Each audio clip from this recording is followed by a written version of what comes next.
Praise God. Purihin natin nakilang Diyos, mga minamahal. Manalangin po tayo. Andito na tayo sa napakahalagang bahagi sa pakinig natin sa salita ng ating mahal na Panginoon. O pagpala namin Ama, Diyos makapangyarihan sa lahat. Sa pangalan ni Jesus, narito po kami patuloy, taos puso, nagpapasalamat, taos puso nagpakubaba. Sa pangunat na langin ng beloved Honorable Pastor Wildy Estrada Almeda, patawarin mo Diyos ang bawat isa. Sa ganang akin wala akong magagawa, mahal na Panginoon, sa iyong banal na salita. Samahan po kami sa iyong kapangyarihan. Alisin mo lahat rin ng mga hadlang sa gabal, mga pag-alinlangan sa iyong mga suking taga-subaybay. Sa pangalan ni Jesus, cast out by the blood of Jesus. Amen. Praise the Lord. Purihin natin dakilang Diyos at magandang isang mapagpalang gabi po muli sa ating lahat, mga minamahal.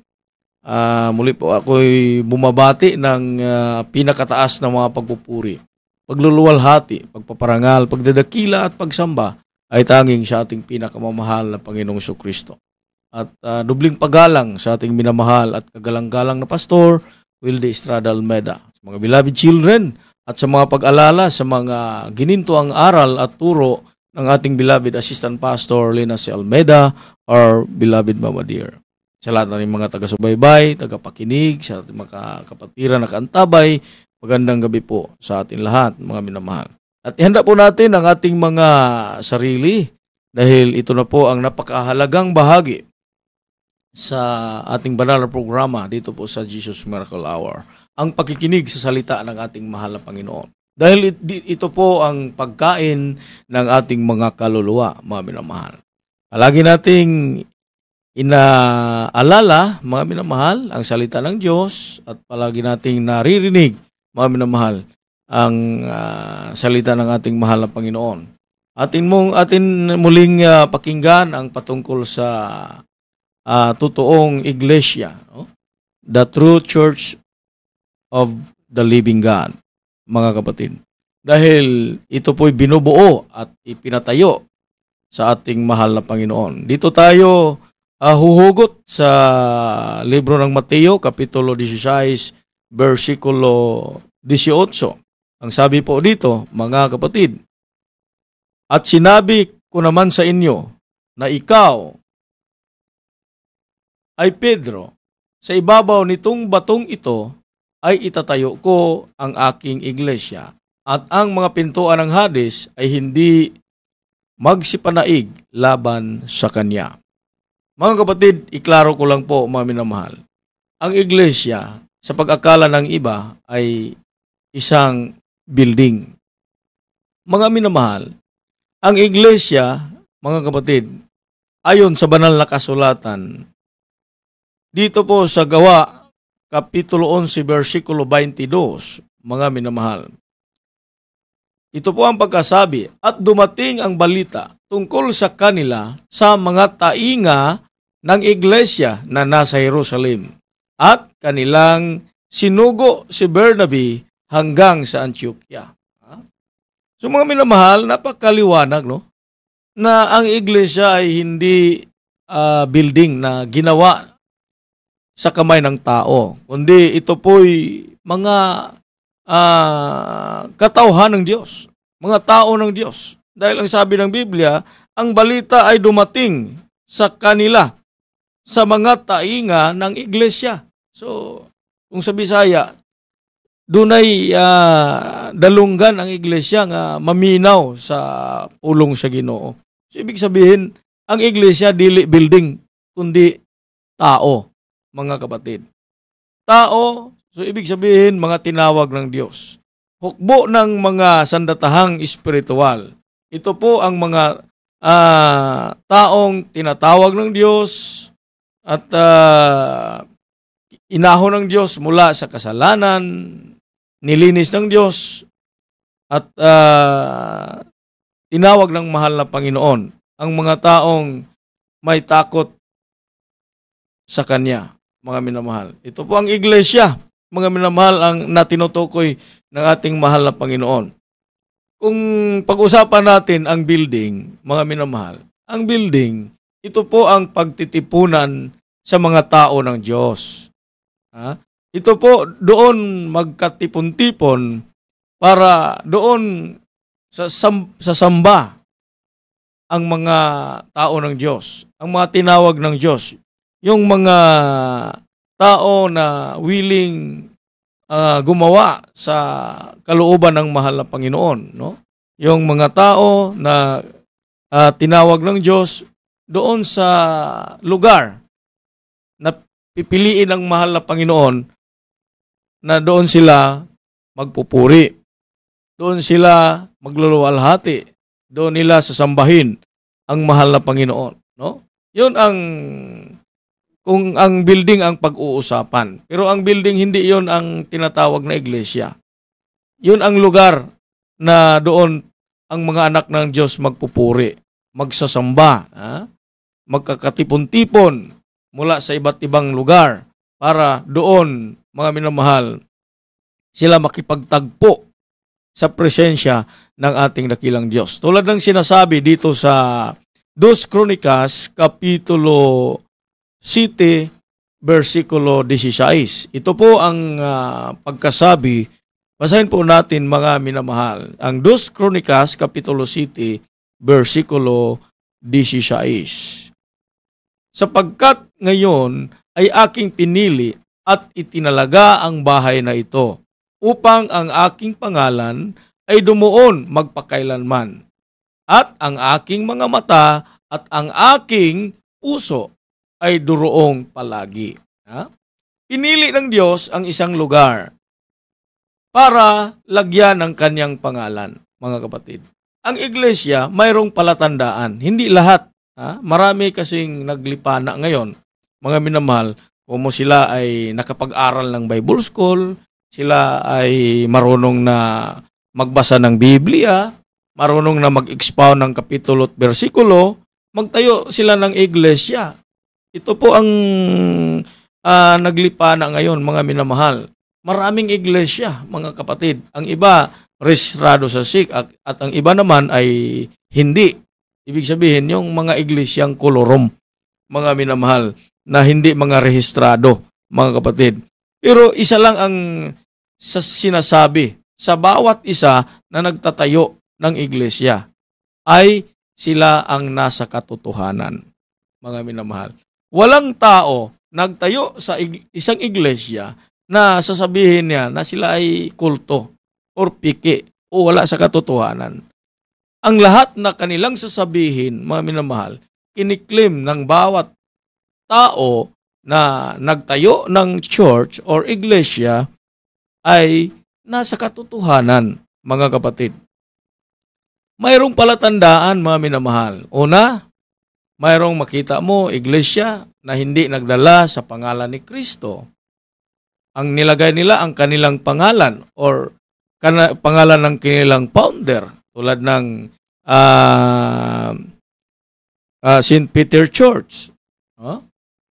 So, ibig sabihin, hindi iglesia ng Diyos, kundi iglesia ni Peter. Yung tinatawag na Bible Baptist Church, no?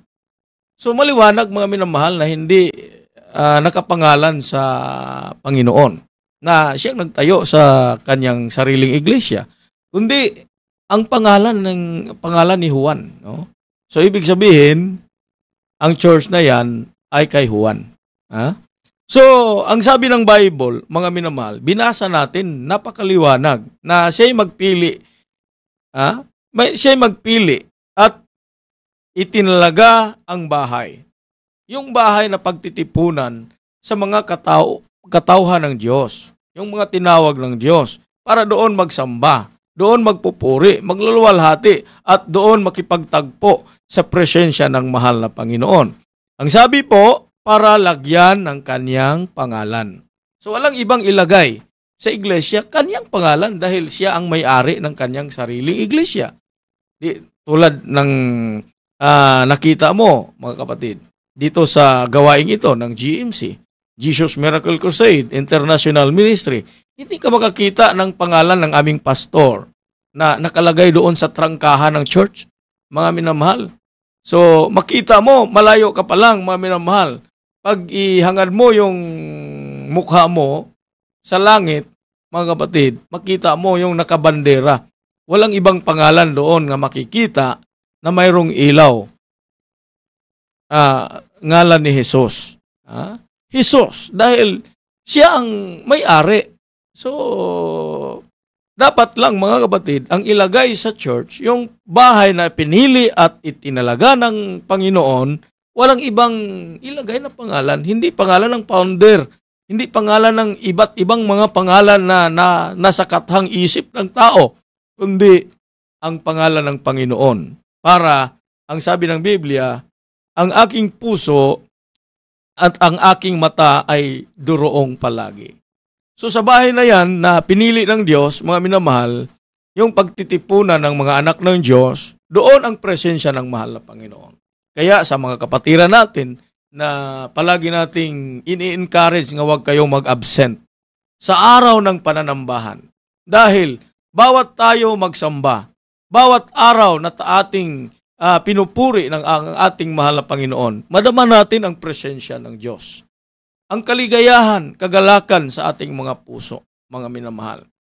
Mabawasan ang kabigatan sa mga problema natin pag tayo po'y sumasamba dahil dito po tayo makapakinig ng mga buhay ng mga patutuo. Mga pag-iingat ng Diyos, mga pagpapala ng mahal na Panginoon, sa mga pagpupuri, pagluluwalhati, sa mga kantahan, madama natin ang presensya ng Diyos dahil ito po ang pangako ng Panginoon. Sa bahay na kanyang itinalaga, na nandoon ang kanyang pangalan. Ang kanyang puso at ang kanyang mata at ang kanyang pakinig ay andoon palagi, mga minamahal. Kaya po mga kapatid, kinaklaro ko lang po mga minamahal. Ang iglesia, ito po'y binubuo sa doktrina ng propeta at apostol. So ibig sabihin, ang iglesia, dahil marami ngayon, mga kapatid, na iglesia, nagdala din sa pangalan ni Kristo. Mayroon din silang mga inilagay na pangalan ni Jesus sa kanilang mga trangkahan ng sambahan, mga minamahal. Ang tanong, mga kapatid, kung yung mga churches nagdala ba sa doktrina or pangangaral ng mga propeta at apostol, hindi porke makita mo nakalagay Royal True Orange. Royal True Orange, mga kapatid. Maniwala ka agad na ang laman yan, Royal True Orange. O yung sparkle, mga kapatid, no? Yung soft drinks ba, na sparkle, mga minamahal. Pagtingin mo, mayroong pangalan, sparkle. Pero, hindi lahat ang nakalagay doon sa loob. Sparkle. Pwede ngang, lagyan ng ibang laman yan, mga minamahal.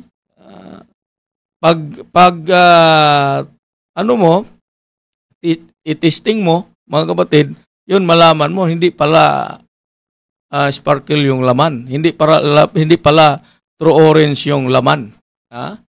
Ang pangalan lang ang totoo. Pero ang laman, hindi. Mayroon ding mga ganyan, mga kapatid. Mga churches, nagdala ng pangalan ni Jesus, pero ang kanilang doktrina malayo sa mga pangaral ng mga apostol. Malayo sa mga pangaral ng mga propeta. Ang sabi po rito, mga kapatid, sa Epeso, Kapitulo 2, versikulo 20, nga mga itinatayo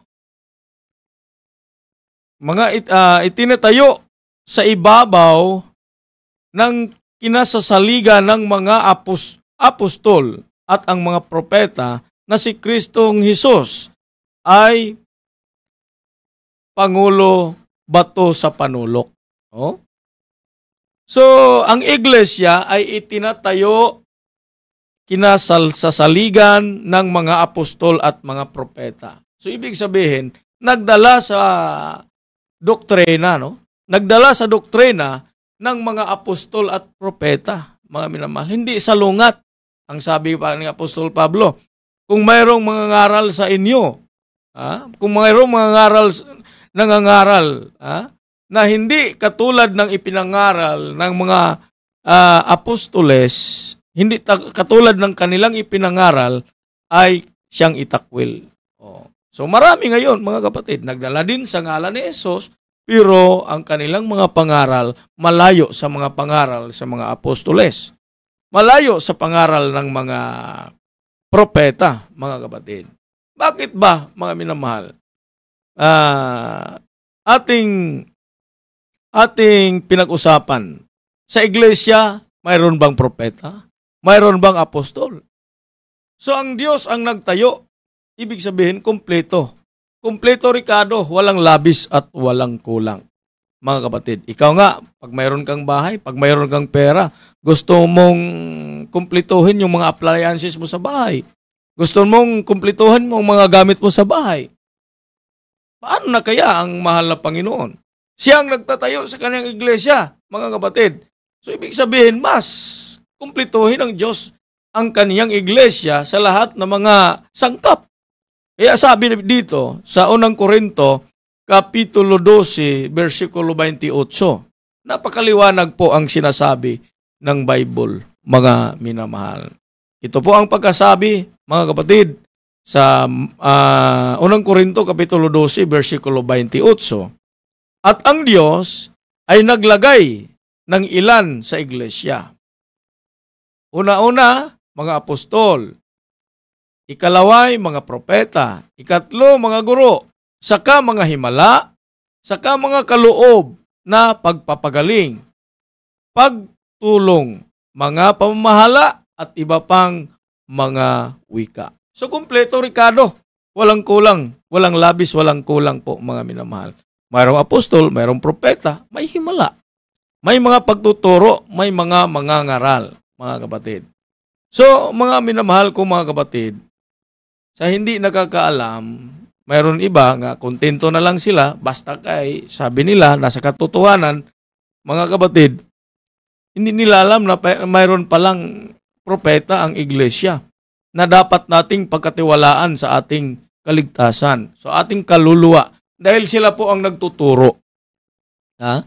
Sila po ang nag-guide, sila po ang inaatasan ng Diyos na para tayo po'y mamuhay na matuwid sa harap ng Diyos dahil sila po ang palaging kinausap ng mahal na Panginoon. Ang mga sikreto ng Diyos ay palaging ibinubulong sa kanyang mga lingkod na propeta, mga kapatid.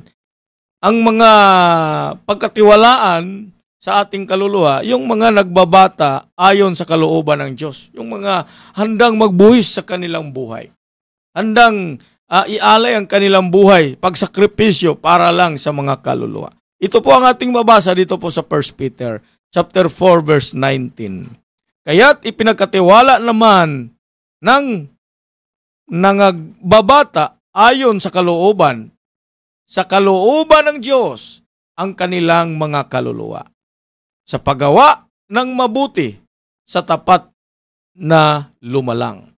Napakaliwanag po, mga minamahal.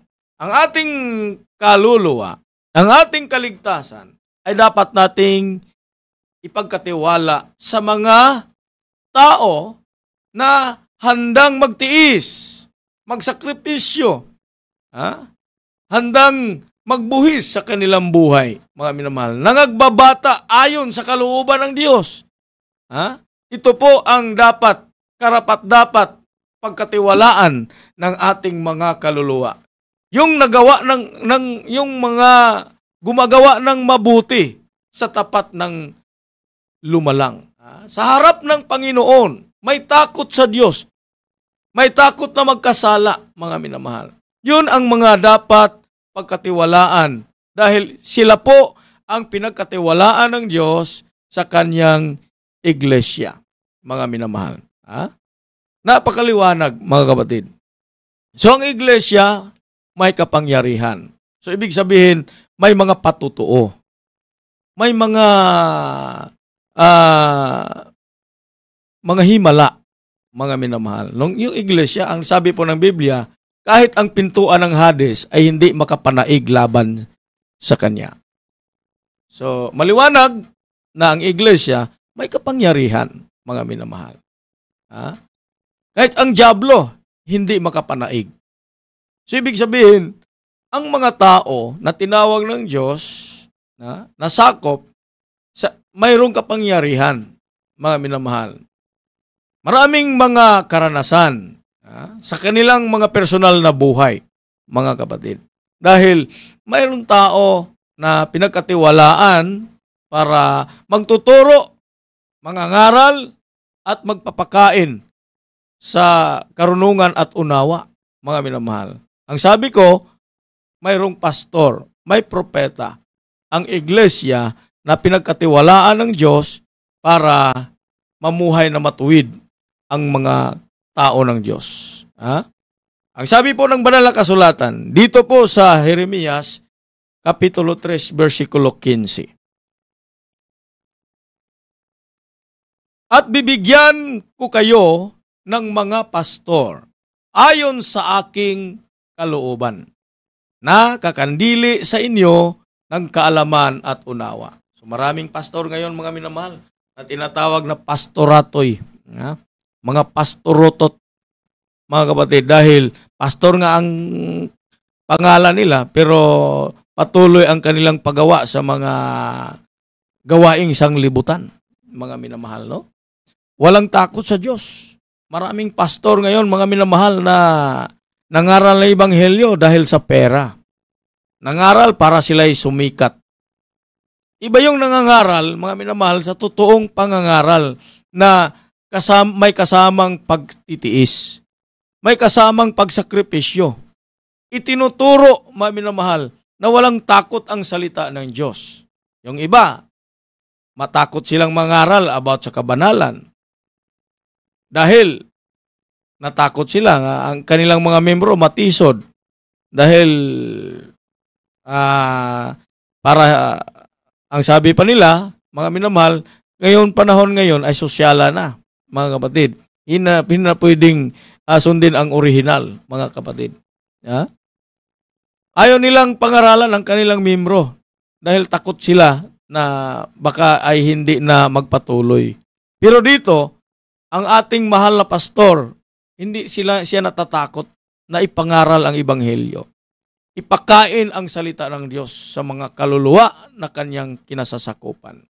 Sa halip na matitisod, sa halip na manlalamig, mga kapatid, lalong sumisigasig, lalong tumatatag ang pananampalataya dahil sa milyon-milyong pastor sa mundo, mga kapatid, ang aming mahal na pastor ay nag-iisa lamang, mga minamahal. Walang katulad, mga kapatid, mga minamahal, na sa kanyang ginagawa, mga minamahal. Nagpapakain sa karunungan at unawa. Itinuturo ang ebanghelyo ni Kristo na may pagtatapat, mga minamahal. Hindi lang yan, kundi nangangaral, mga kapatid, na may pagtitiis. Nagkita ka ba ng mga pastor dyan na marunong magpasting, magpuasa? Wala. Pero ang pastor namin, mga minamahal, kahit sa kalagayan yan, mga kapatid, walang tigil ang kanyang panalangin at pag-aayuno, mga minamahal. Kaya, palagi siyang nangunguna sa prayer ang aming mahal na pastor. Salamat sa mahal na Panginoon. Nga kami po ay biniyayaan ng Diyos ng isang totoong propeta, totoong pastor, mga kapatid, na nangunguna sa gawaing ito, sa ministeryong ito ng Jesus Miracle Crusade Ministry. Umabot na ng 47 taon, bago lang tayong nakaraos ng 47 years church anniversary. Sa kahabagan ng mahal na Panginoon, milyon-milyong kaluluwa ang tinawag ng Diyos. So ibig sabihin, nalulugod ang Diyos, kinalulugdan ng Diyos ang gawaing ito. Kung ikumpara, mayroon naman dyan, mga minamahal, 50 taon na silang naglilingkod, 50 pa rin ang kanilang membro. Mayroon pa ngang 70 years na ang kanilang membro, 30 lang kabuok. Pero dito, mga minamahal, 47 taon na. Ang mga membro, milyon, mga kapatid. Kung magtitipon-tipon, mga kapatid, talagang hindi magkasya. Hindi magkasya sa isang ektarya, mga minamahal. ang membro ng Jesus Miracle Crusade noong 48 nga, mga kapatid, nagkakatipon-tipon, hindi pa nakarating ang iba. Kung hindi ko magkamali, 3 hektarya, mga kapatid, nagsiksikan, mga minamahal. Wala pang iba, yung sa ibang bansa, hindi pa nakadalo. Ang sa Visayas, hindi pa lahat. Maski doon sa Mindanao at sa Luzon, mayroon ding hindi, mga kapatid, dahil sa hirap ng buhay, mga minamahal. Kaya, mga kapatid, talagang ang Iglesia ng Diyos ay kanyang kinalulugdan. Nag-uumapaw, mga minamahal. Palaging nagdadagdag ang Diyos ng mga kaluluwa, mga minamahal. At ito po ang pagpapatunay na ang Diyos kumikilos. Sa totoong iglesia, may mga patutuo. Iba't ibang patutuo, mga kapatid, na ating mapakinggan, mga minamahal. Pag ikaw ay dumalo, mga kapatid, magpakinggan mo ang iba't ibang klaseng patutuo. Mga kamangha-manghang gawa ng ating mahal na Panginoon, mga kapatid.